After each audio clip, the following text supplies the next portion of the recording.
अब तक आपने सुना कि कावेरी जी अपनी तीनों बेटियों ईशा, मोहिनी और सुहाना की शादी 3 घर जमाई लड़कों के साथ करवा देती है।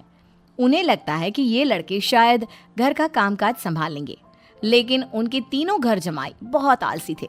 वो नौकरी भी नहीं करते थे और बाहर का काम भी नहीं। कावेरी जी ने अपनी बेटियों से कहा कि वो प्रेगनेंसी का बहाना बनाकर अपने पतियों को सबक सिखाए। अब सुनिए आगे। मम्मी, आपने जैसा कहा था हमने वैसा ही किया, लेकिन देखिए ना, विवेक का हाल तो वैसा का वैसा ही है। घर में ना सुबह का नाश्ता बनता है और ना खाना। नौकरी पर जाने की बात करूं तो खाने को दौड़ते हैं मुझे। हाँ मम्मी, मैंने भी सुमित को कितनी बार कहा कि अगर नौकरी नहीं करनी तो कोई छोटी सी दुकान ही खोल लो। घर का खर्चा कैसे चलेगा? देखो दोपहर के 12 बजने आए और जनाब अभी तक सो रहे हैं। हाँ मम्मी, ईशा और सुहाना ठीक कहती हैं। अविनाश का भी यही हाल है। जब मैंने अपनी प्रेगनेंसी के बारे में कहा तो मुझसे कहने लगा, अरे दूसरी लड़कियां तो 9-9 महीने तक नौकरी करती है, बस डिलीवरी के टाइम छुट्टी लेती है। मोहिनी, तुम भी नौकरी करो। अब मुझे कहाँ नौकरी मिलेगी? मम्मी बताओ अब मैं क्या करूँ? हे भगवान, क्या सोचकर घर जमाई दामाद लाई थी मैं कि मेरी बेटियां मेरे पास रहेंगी और खुश रहेंगी, लेकिन इन आलसी दामादों ने तो हमारी जिंदगी को भी प्रॉब्लम में डाल दिया है। मैं तो कहती हूँ मम्मी, हम लोग वापस अपनी जॉब पर जाना शुरू कर देते हैं। बता देते हैं इन लोगों को कि हमने प्रेगनेंसी का बहाना किया है। नहीं नहीं बेटा, ऐसी गलती भी मत करना। अगर तुमने ऐसा किया तो इन तीनों की आदत और ख़राब हो जाएगी। अरे आज नहीं तो कल कभी तो तुम प्रेग्नेंट होगी, तब वापस यही प्रॉब्लम आएगी। तब क्या करोगी तुम तीनों? हाँ मम्मी, आपकी बात तो बिल्कुल सही है। इन लोगों को तो सुधारना ही पड़ेगा। लेकिन कैसे? अपने बच्चों के आने की खबर सुनकर भी इन लोगों पर कोई असर नहीं हो रहा। पैसे कमाने के लिए घर से बाहर निकलना ही नहीं चाहते ये तीनों। अब मेरे दिमाग में एक प्लान आया है। तुम तीनों चिंता मत करो, उन तीनों को बुलाओ, फिर मैं बात करती हूँ। थोड़ी देर बाद कावेरी जी अपने तीनों दामादों को सामने बुलाकर अपनी बात कहना शुरू करती हैं। अविनाश, सुमित और विवेक, देखो बेटा, मैं ना तुम तीनों से बड़ा प्यार करती हूँ, इसीलिए तो तुम्हें घर जमाई बना कर रखा है मैंने। अरे मम्मी जी, सीधे सीधे कहिए ना, क्या बात है? प्यार तो हम भी आपको बहुत करते हैं। अरे मम्मी जी, आपकी इज्जत भी बहुत करते हैं। अरे भैया, आपके जैसी सास और कमाने वाली बीवी सबको मिलती है क्या? हाँ मम्मी, विवेक और सुमित ठीक कह रहे हैं। आपकी बेटी से शादी करके मेरी तो ज़िंदगी ही अच्छी हो गई है। जानती हूँ मैं, और ये भी जानती हूँ कि तुम तीनों अपने अपनी बीवियों से बहुत प्यार करते हो। बेटा, बात ऐसी है कि हमारे कुल गुरु ने कहा है कि प्रेग्नेंट होने के बाद मेरी तीनों बेटियां शुरू के 4 महीने हमारे गांव में जाकर रहेगी, जहां मेरे चाचा जी रहते हैं। अरे लेकिन क्यों मम्मी, गांव में जाकर रहने की क्या ज़रूरत है इन तीनों को? वो क्या है ना बेटा, हमारे परिवार को एक श्राप है। अगर मेरी बेटियों ने यहाँ पर बच्चा पैदा करने की कोशिश की तो उनके बच्चों को कुछ भी हो सकता है। इसलिए अब से लेकर 4 महीने पूरे होने तक इन्हें गाँव वाले घर में रहना पड़ेगा। हाँ तो इसमें प्रॉब्लम क्या है मम्मी जी? हम भी वहाँ जाकर रहेंगे, पिकनिक मनाएंगे। अरे भाई, बीवी जहाँ हम भी वहाँ। हाँ यार, आइडिया तो बहुत अच्छा है। शहर की ज़िंदगी में रह रहकर परेशान हो चुके हैं, अब कुछ दिन गांव में बिताएंगे। तुम लोग समझने की कोशिश क्यों नहीं करते?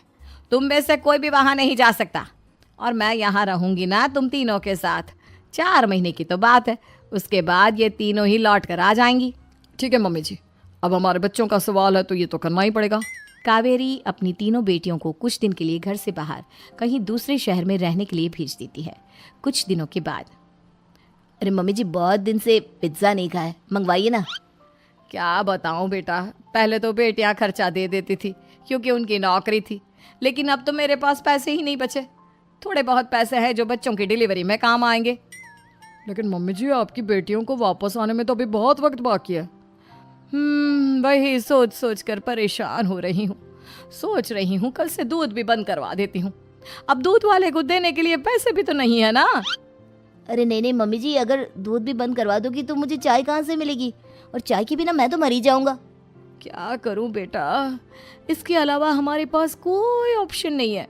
मेरे पास पैसे ही नहीं बचे।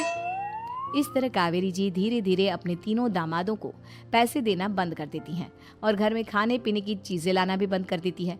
अब वो तीनों बुरी तरह से परेशान होने लगे थे और इसलिए एक दिन तीनों प्लान करके घर से बाहर निकलते हैं और बाजार में जाने के बाद, यार अच्छा खाना खाए हुए कितने दिन हो गए, पता नहीं कब अच्छा खाना मिलेगा।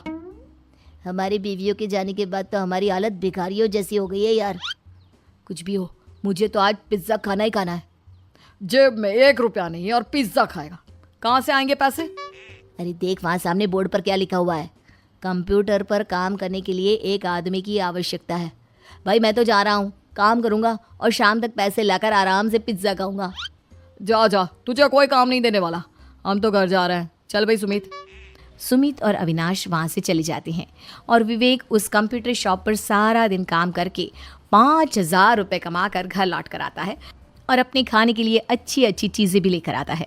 ये देखकर विवेक और सुमित के दिल में भी कुछ पैसे कमाने की इच्छा जागती है। अरे सुबह सुबह कहाँ चल दिए तुम?